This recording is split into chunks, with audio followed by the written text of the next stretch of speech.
You must beg, borrow, and use your relationships. To shoot a short film on a tight budget, you can't spend all of your money on locations, props, wardrobe, etc. You must beg and borrow.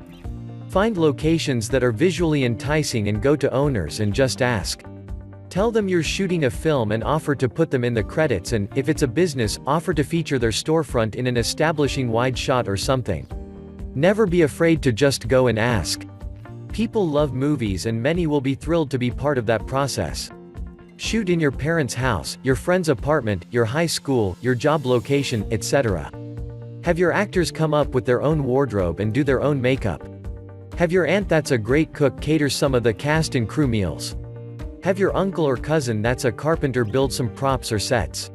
Whatever it takes, you can't be afraid to beg and to borrow. If your budget is tight, you can't be afraid to ask for handouts. And don't be afraid to take some shots in the dark.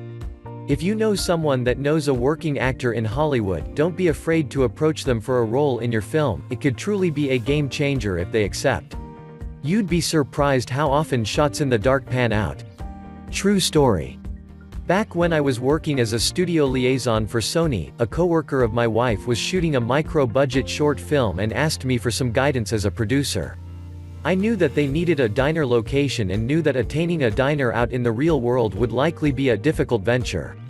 So I went to the powers that be at Sony, including the stage managers, and told them I was producing a short film and was wondering if there was any chance that the cast and crew could come shoot for a full weekend day on location at the Sony restaurant where executives dined, and throughout the entire Sony lot as needed. Normally, the expense for such would have been tens of thousands of dollars, but because I asked and used my relationships, the studio gave us full access to the lot and to the grip department, which housed thousands upon thousands of dollars worth of lighting and sound equipment. And we got it all for free. Needless to say, the cast and crew were thrilled to be shooting their micro-budget short film on a major studio lot with free reign for upwards of 16 hours next to gigantic stages that housed $100 million movie productions. Don't be afraid to beg, borrow, or use any and all relationships.